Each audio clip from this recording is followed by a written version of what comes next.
सावन मास में भोलेनाथ की कथा भाग 5। भगवान शिव की महिमा असीम है। वे देवों के देव हैं, औघड़दानी हैं, योगीश्वर हैं और सबसे बड़े भक्तवत्सल हैं। सावन मास में शिव की पूजा और उनसे जुड़ी पौराणिक कथाएं मन, आत्मा और जीवन को दिशा देती हैं। इस भाग में हम जानेंगे 1. शिव और नंदी की कथा। 2. भूतों के अधिपति रुद्र रूप। 3. सावन मास में विशेष पूजन विधियां। शिव और नंदी की पवित्र कथा। नंदी भगवान शिव का वाहन और परम भक्त है। वह केवल शिव के आदेशों का पालन करने वाला बैल नहीं, बल्कि ज्ञान, भक्ति और सेवा का प्रतीक है। नंदी का जन्म और भक्ति। पुराणों के अनुसार एक समय ऋषि शिलाद ने संतान प्राप्ति के लिए कठोर तप किया। उनकी तपस्या से प्रसन्न होकर भगवान शिव ने उन्हें एक दिव्य पुत्र प्रदान किया, नंदी। बाल्यकाल से ही नंदी भगवान शिव की भक्ति में लीन रहने लगा। एक दिन जब देवताओं ने उसे जीवन साथी चुनने को कहा तो नंदी ने उत्तर दिया, मेरा जीवन केवल शिव सेवा के लिए है, मैं सांसारिक बंधन नहीं चाहता। उसकी निस्वार्थ भक्ति देखकर शिवजी ने उसे वरदान दिया, तू सदा मेरा वाहन और मेरा द्वारपाल रहेगा। मेरे सभी भक्त तुझसे होकर ही मेरे पास आएंगे। नंदी को शिव मंदिरों के द्वार पर इसलिए स्थापित किया जाता है ताकि भक्त जब शिव दर्शन करें तो पहले नंदी की आंखों से होकर शिव तक पहुँचें। संदेश। सच्ची भक्ति सेवा और समर्पण से होती है। नंदी यह सिखाता है कि गुरु या ईश्वर की सेवा सबसे बड़ा धर्म है। रुद्र भूतों के अधिपति। भगवान शिव को एक रूप में भूतनाथ या प्रेतों के स्वामी भी कहा जाता है। ये नाम डराने वाला लगता है, लेकिन इसका गूढ़ अर्थ है। शिव और भूत प्रेत। एक बार शिवजी ध्यान में लीन थे, तभी कुछ प्रेतात्माएं उनके पास आईं और बोली, हम सबको किसी ने नहीं अपनाया, हम दिशाहीन हैं। शिवजी ने करुणा से कहा, तुम सब मेरे गण हो, तुम मेरे साथ रहोगे, मेरी सेवा करोगे और मैं तुम्हारा स्वामी बनूंगा। तब से भूत प्रेत, पिशाच, योगिनी, डाकिन, गण, यक्ष आदि शिव के सेवक बन गए। वे सभी उन आत्माओं के प्रतीक हैं जिन्हें समाज ने त्याग दिया पर शिव ने अपनाया। रुद्र रूप का रहस्य। रुद्र का अर्थ है जो रुदन कराकर कल्याण करें।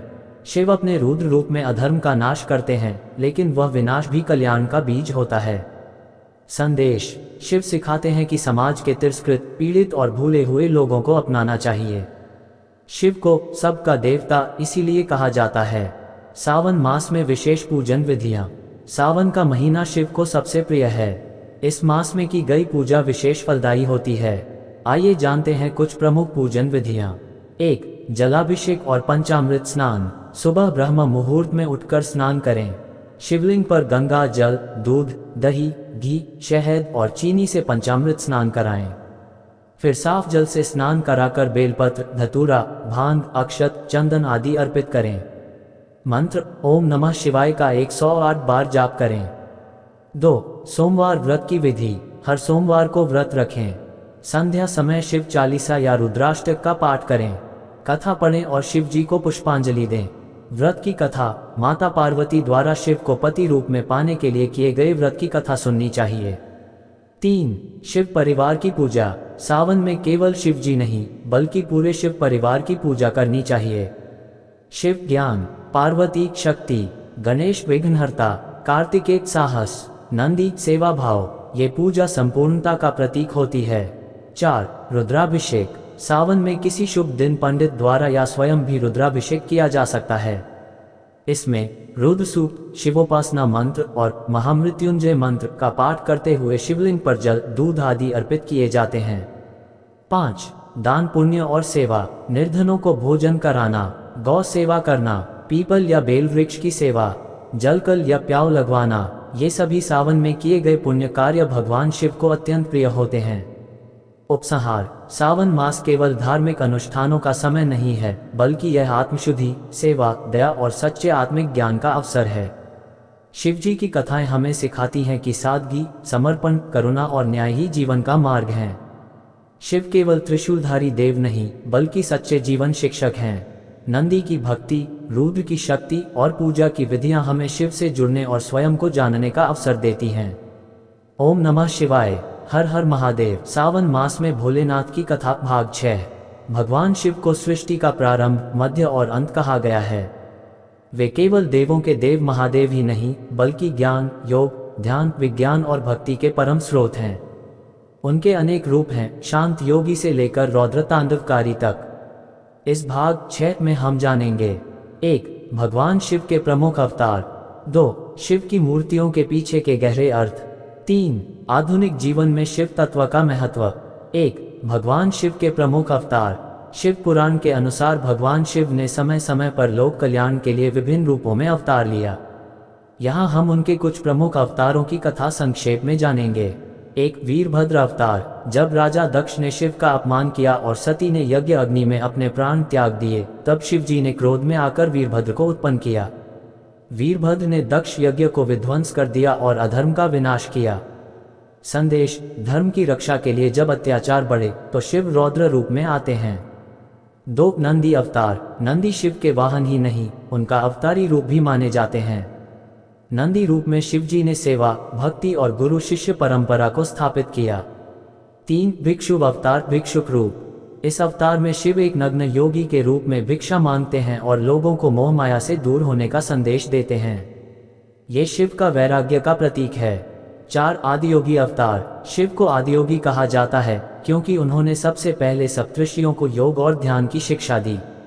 यह अवतार विश्व में आध्यात्मिक चेतना के प्रसार का प्रारंभिक रूप है। 5. पशुपति अवतार। इस रूप में शिव जी ने पशु प्रवृत्तियों, वासना, क्रोध, हिंसा को वश में रखने की शिक्षा दी। पशुपति यानी पशुओं और उनके स्वभाव के स्वामी। 2. शिव की मूर्तियों और प्रतीकों का रहस्य। भगवान शिव की हर मूर्ति और प्रतीक का गहरा आध्यात्मिक अर्थ है। आइए जानते हैं इनके पीछे की शिक्षा। नंदी बैल। शिव के द्वारपाल और वाहन नंदी का अर्थ है धैर्य और भक्ति। नंदी शांत भाव से शिव की ओर देखता है, हमें सिखाता है एकाग्रता और समर्पण। गंगा की धारा। शिव की जटाओं से गंगा निकलती है। ये ज्ञान और शुद्धता की धारा का प्रतीक है। ये दर्शाती है कि शिव ज्ञान को धैर्यपूर्वक नियंत्रित करते हैं। त्रिनेत्र। तीसरी आंख। शिव की तीसरी आंख बुद्धि और विवेक का प्रतीक है। जब अन्याय या अज्ञान बढ़ता है तब ये तीसरी आंख खुलती है और अंधकार को जलाकर ज्ञान फैलाती है। सर्पहार। शिव जी के गले में नाग रहता है जो बताता है कि शिव भय और मृत्यु को गले लगाते हैं। यह आत्मविश्वास और निर्भयता का प्रतीक है। भस्म शरीर पर। शिव शरीर पर भस्म लगाते हैं ताकि यह स्मरण रहे कि शरीर नश्वर है। भस्म हमें अहंकार से दूर रखता है। डमरू और त्रिशूल। डमरू सृजन और ध्वनि का प्रतीक। यही ध्वनि ब्रह्मांड की उत्पत्ति है। त्रिशूल 3 शक्तियों सृजन, ब्रह्मा, पालन, विष्णु और संहार रुद्र का प्रतीक है। 3. शिव तत्व और उसका आधुनिक जीवन में महत्व। भगवान शिव केवल एक पूजा के देव नहीं हैं, वे एक जीवन दर्शन हैं। उनके गुण आज के जीवन में अत्यंत प्रासंगिक हैं। 1. ध्यान मानसिक शांति का उपाय। शिव सदा ध्यान में लीन रहते हैं। ये ध्यान योग और मानसिक संतुलन का प्रतीक है। आज की भागदौड़ में ध्यान ही एकमात्र साधन है जो जीवन में शांति, स्थिरता और ऊर्जा देता है। 2. सरलता सादगी में शक्ति है। शिव जी सबसे सरल देवता हैं, भांग, बेलपत्र और जल से प्रसन्न हो जाते हैं। आज के भौतिक युग में ये सिखाते हैं कि सच्ची खुशी बाहरी वैभव में नहीं बल्कि सादगी और संतोष में है। 3. क्रोध का सही उपयोग रौद्रता में भी करुणा। शिव का रौद्र रूप अति क्रोधित होता है, लेकिन वह हमेशा धर्म और न्याय के लिए होता है। ये हमें सिखाता है कि क्रोध को नियंत्रित कर उचित दिशा में प्रयोग करें। 4. परिवार और संतुलन। शिव का परिवार हमें संतुलन का पाठ पढ़ाता है। वे एक योगी भी हैं और एक पारिवारिक व्यक्ति भी। आज के समय में ये सिखाता है कि काम और परिवार दोनों को संतुलित करना ही जीवन की कुंजी है। 5. समता और करुणा। शिव सभी को समान दृष्टि से देखते हैं, चाहे देवता हो या राक्षस। वे भूत प्रेतों को भी अपनाते हैं। आज के समाज में ये सिखाता है कि भेदभाव नहीं, करुणा और समता का मार्ग अपनाएं। उपसंहार। भगवान शिव केवल एक पौराणिक चरित्र नहीं बल्कि जीवन के गूढ़ रहस्यों के प्रतीक हैं। उनके अवतार, प्रतीक और तत्व आज भी हमें सिखाते हैं कि कैसे हम एक शांत, सशक्त और संतुलित जीवन जी सकते हैं। सावन मास में शिव जी की भक्ति के साथ अगर हम उनके सिद्धांतों को भी अपनाएं तो निश्चय ही जीवन सरल, शक्तिशाली और सफल हो सकता है। ओम नमः शिवाय। हर हर महादेव। दोस्तों, भाग 7 में शिव और शक्ति का अद्वैत सिद्धांत, शिव तांडव स्तोत्र की शक्ति और शिव के भक्तों की चमत्कारी कथाएं मिलेंगे। तो दोस्तों, ऐसे कथा सुनने के लिए हमारे चैनल को सब्सक्राइब कर लीजिए। धन्यवाद। हर हर महादेव।